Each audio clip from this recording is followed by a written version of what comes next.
Hi, this is James with Site Preparations LLC. Today we're going to talk about how to install a gravel shed foundation for your new shed, garage, or portable building.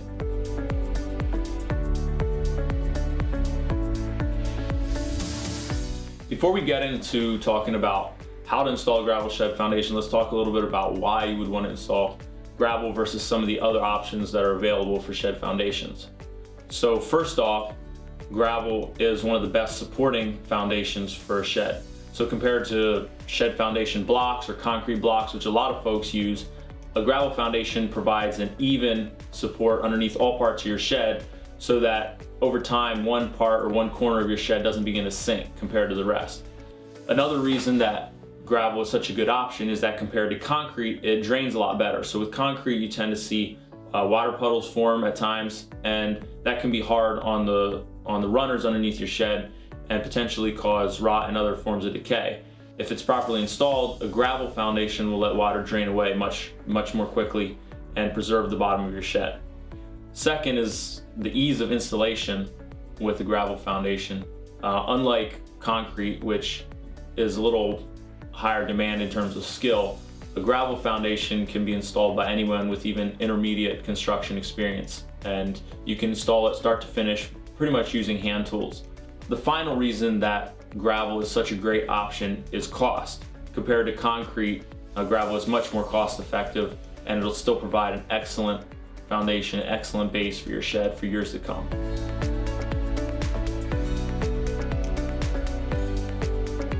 One other thing to think about before we get to installing a gravel shed foundation is where we're going to put the shed. You might already have a spot picked out, but if not, here's a couple considerations to keep in mind. First off, you want to think about topography. So where on your property will be a well-drained area that's not going to collect moisture around your shed? Where's going to be a pretty level area?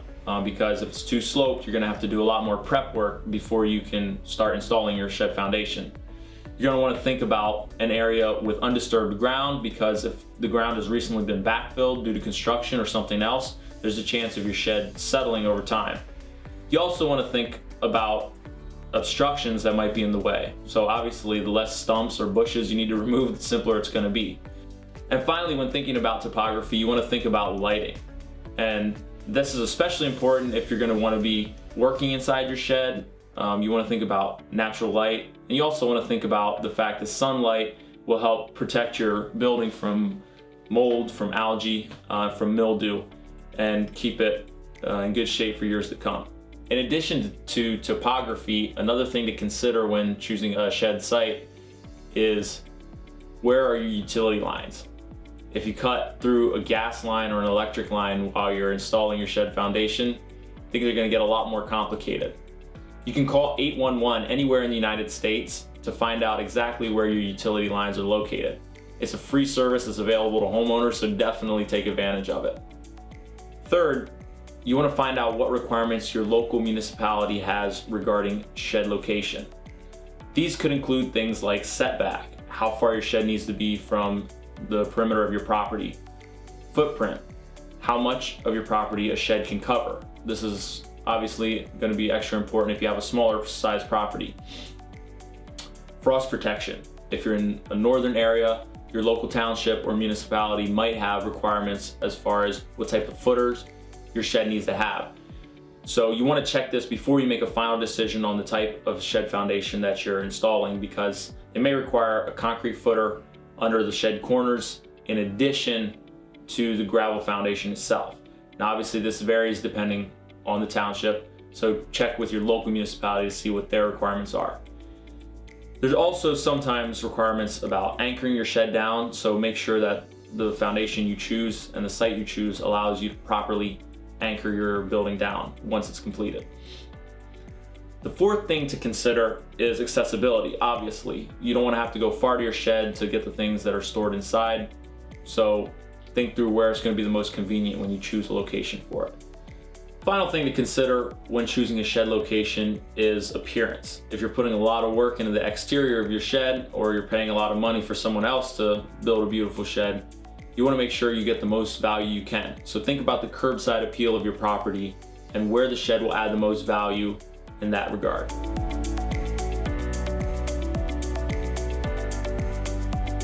Now that you're ready to get started on construction, it's time to gather the tools that you'll need. First off, you'll need a tape measure because you can't do construction without a tape measure, right? Second, you'll need marking paint for marking the exact location of the foundation and marking the corners out in preparation for starting digging. You'll want a level, straight level, carpenter's level works the best, at least 4 feet long, so that you can get a good feeling of the exact level of the foundation as you install it. You'll need a drill with a 1/2 inch auger bit, and that bit should be at least 18 inches long so you can drill through all of the perimeter and down to the ground so you can stake the foundation perimeter to the ground. You'll need a sledgehammer for pounding stakes. You'll need a circular saw for cutting lumber for the perimeter. A screw gun can be helpful in addition to the drill, but you can also use your drill as a screw gun as well if you need. A staple gun will be useful for fastening the weed barrier to the perimeter before you put the gravel in place. And of course you need a shovel for moving dirt around. You'll want a rake for smoothing gravel. A concrete rake works the best. It has a flat bottom that lets you spread gravel and smooth it out much easier. And then a hand tamper will let you pack gravel in place. You can also really use a wheelbarrow because moving gravel around is going to be much simpler if you have a good way to transport it. Finally, don't forget to think about personal protective equipment like hearing protection, safety glasses, and gloves. These will help keep you safe as you work. In addition to the hand tools that I just mentioned, there's also several power tools that if you have access to or can rent will really speed the process up. A laser level will make it much simpler to level the area for your foundation, especially if it's on a slope. A mini skid steer will help you transport stuff and smooth the dirt and really do the excavation much quicker than if you're only using a hand shovel. And then finally, a power plate compactor will get the gravel much tighter and make that tamping process much quicker than only using a hand tamper. Once you have the tools together, it's time to get the materials for actually building the foundation. First off, you'll need lumber to build a perimeter around the foundation. Here at Site Preparations LLC, we recommend 4x6 pressure treated ground contact lumber. You could also use 4x4 or 6x6, but we find that 4x6s work the best. Make sure that it's rated for ground contact because you don't want it deteriorating as it sits in the ground. It's going to be in constant contact with moisture, and so you have to make sure that it's rated for that. 1/2 inch rebar is what we use to stake down the perimeter of our shed foundations, and that's what we recommend for you as well. You can either buy it cut in 2-foot pieces at a place like Home Depot, or you can cut it yourself with a grinder or a hacksaw. 4-inch exterior screws are what we use to fasten the perimeter corners together. Get something that's hot dip galvanized or better in its exterior coating because you don't want the screws rusting out and the perimeter starting to weaken at the corners. Here at Site Preparations LLC, we use a woven stabilization fabric underneath every shed foundation that we install. The fabric that we use is a Class 3 fabric as rated by the American Association of State Highway and Transportation Officials. So the characteristics of a Class 3 fabric are a tensile strength of 200 pounds and a puncture strength of 90 pounds. So we put this in place underneath the foundation over the dirt before we put the gravel in place because it provides a lot more stability underneath the gravel and prevents it from sinking into the dirt and moving around over time. This is the same type of fabric that's used in road construction, so it's gone underneath asphalt on highways. So it's very highly rated. In addition, it helps keep weeds down around your shed. So there's multiple benefits, and we highly recommend using some type of stabilization fabric in your shed foundation. Finally, the main material, gravel. Now, it's important to keep in mind that when we refer to gravel, we're not referring to actual gravel, which is round riverstone. If you use riverstone for your shed foundation, it's not going to pack down tight the way that you need it to support your shed. It's going to shift, it's going to move around. So make sure that when you get stone, you actually buy crushed stone. When you're choosing crushed stone, make sure that you choose the correct type. So there's a variety of sizes and types of crushed stone. The best type of crushed stone for a gravel shed foundation is 3/4 inch clean stone. It's also known as number 57 or 3/4 inch washed. And it's called that because it's screened through a 3/4 inch screen, and then it's washed in addition to get the dust and the small stone flakes off of it. Now, some people recommend using crusher run, or it's also referred to as number 411 or number 21A, but that's a crushed stone with the fines still included, so it still has the stone dust in it. The reason we don't recommend using that is it packs down too tight, and it actually prevents water from draining through the foundation the way it should. So you want to think of your foundation not only as supporting your shed, but as also providing a drainage bed. So that's why it's important that you use 3/4 inch clean stone, so that it can pack tight and the pieces can lock together and support your shed while still allowing water to drain through and keeping moisture away from your shed. To calculate how much crushed stone you're going to need for your foundation, multiply the length, width, and depth of gravel in your foundation, and you'll be able to calculate the total cubic feet. Divide the total number of cubic feet needed by 27, and that'll give you the number of cubic yards. And that's generally how crushed stone is sold. We find that it takes usually 3 to 4 cubic yards of crushed stone for a gravel shed foundation, but that varies depending on the slope of the foundation and also on how large it is in total.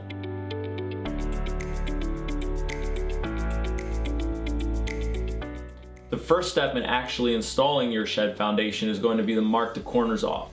Now, if you're putting it next to a fence line or your driveway, you can use that as a straight line and put the shed foundation in place parallel to that. Once you have 2 corners marked, you can square off of them to mark the 3rd and 4th corners. So you can either use Pythagoras theorem to do that, or you can simply use diagonal lines and make sure that the diagonals are equal.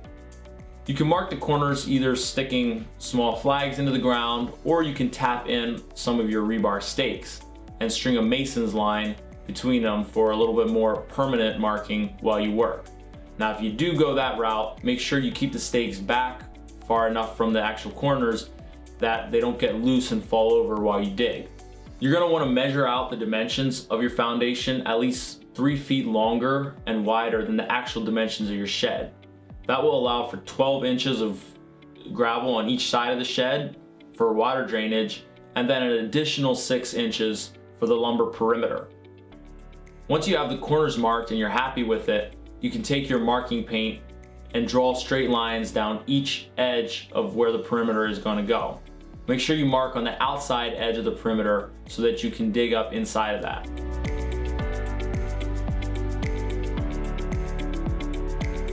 Once you have the corners marked for your shed foundation, you're going to want to determine the exact level and slope of the location. Now, to do that, you can use a laser level if you have one. And if you go that method, you'll set the laser level up at the highest corner and then use a receiver on a transit rod to find the lower corners and exactly what the difference is in slope compared to the top corner. Another way to do that is to use a string and a string level, tie one end at the highest corner and level the string to the next corner that you want to measure. And once the string is leveled, you can measure from the string down to the ground to find the difference in slope from the highest corner to the lowest corner. Another way to do it is to use a straight edge like a 2x4 and combine it with a carpenter's level to do essentially the same thing. Now, that method works best on smaller shed foundations, but if you do it that way, you hold the straight edge, you put it at the highest corner, use the level to level it towards the lower corner, and then again measure down to the ground to see what the difference in slope is.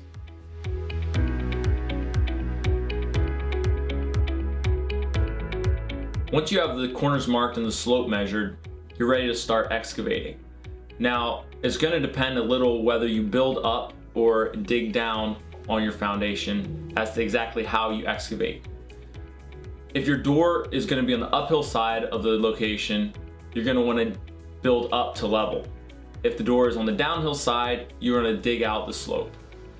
Sometimes you use a combination of both, where you build up a little on the downhill side and dig out a little on the uphill side, and you can keep a level spot partway up the shed foundation for your door, especially if the door is on the side.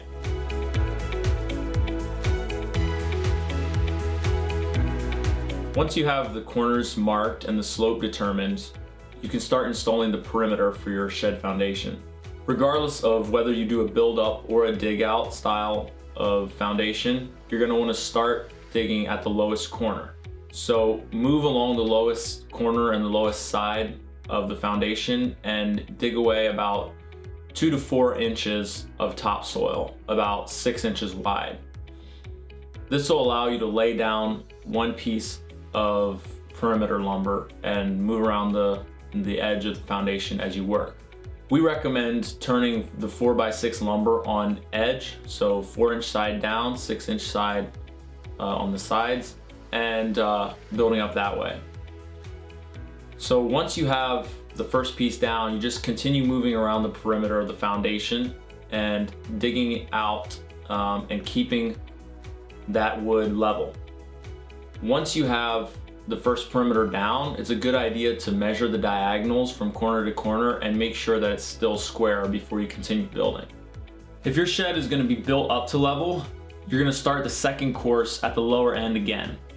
You're going to overlap the corners kind of like you would with a cabin or with Lincoln logs, and then you'll continue building that second course around the perimeter either until it goes completely around or until that course also moves below ground level, at which point you'll start the third course, and so on for however many you need. That's going to depend somewhat on how sloped your site is. If you're digging out to level, you're going to start the second course also toward the lower end, but you won't need to go the whole way to the bottom. You'll just need to set the lumber in far enough that one end of it is above ground level, and then continue digging out until that piece also either continues the full way around the perimeter or moves below ground level. And then you'll start your third course, etc.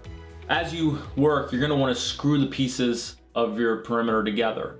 So that's where you'll use the 4-inch exterior framing screws. Again, make sure to use something that is hot dip galvanized or has a better exterior coating so that it won't rust over time. So you're going to want to screw 6 to 8 screws per corner as you fasten the 4x6s together. It's also a good idea to run screws on the second course and above down into the course of lumber below. So every 2 feet or so, maybe put a 4-inch screw on each side and fasten it to the course below.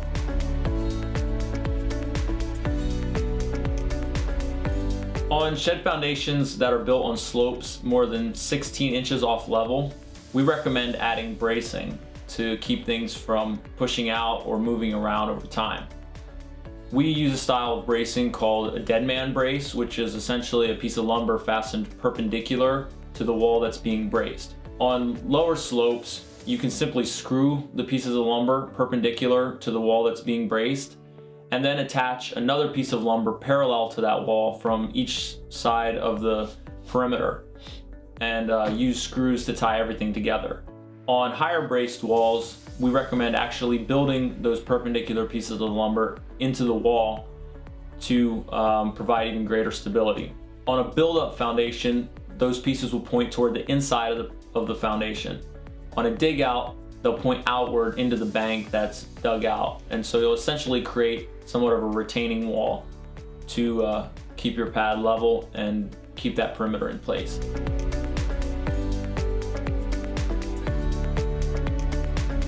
Once the perimeter is in place and screwed together, you're going to use your 1/2-inch drill bit and your drill to drill down through the perimeter every 6 to 8 feet. Pound 2-foot rebar stakes through the perimeter and into the ground to fasten everything down. Now, if the perimeter is more than 3 courses of lumber high at any point, you're going to start drilling again at every other course and use 16-inch rebar stakes to fasten those upper courses to the courses below it. and that'll provide extra side-to-side stability to keep it from pushing outward over time.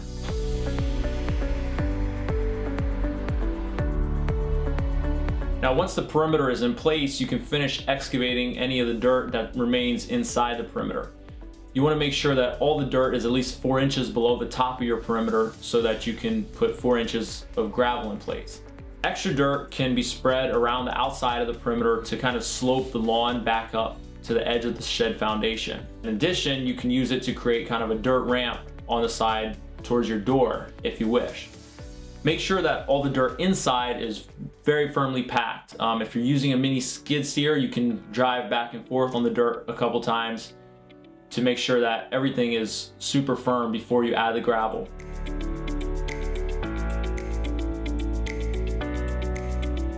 Once the dirt's excavated on the inside of the shed foundation, roll out the stabilization fabric and pull it tight over the entire area. You can run a few inches of it up the inside of the foundation perimeter and fasten it to the wood with a hammer tacker or with your staple gun.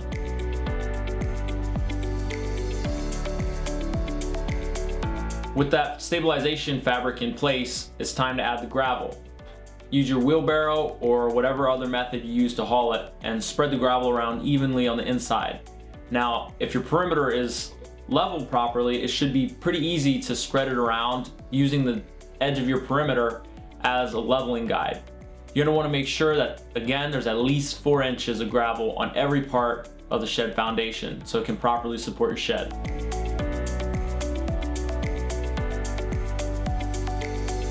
Once the gravel is in place, you're gonna tamp it to lock it in place and support your shed. You can either use a hand tamper or, if you have one, a power plate compactor. We usually start tamping from 1 or 2 feet inside the perimeter and work in a circular motion toward the center of the foundation. Once we get to the center, we go back out and finish that 1 or 2 feet on the outside.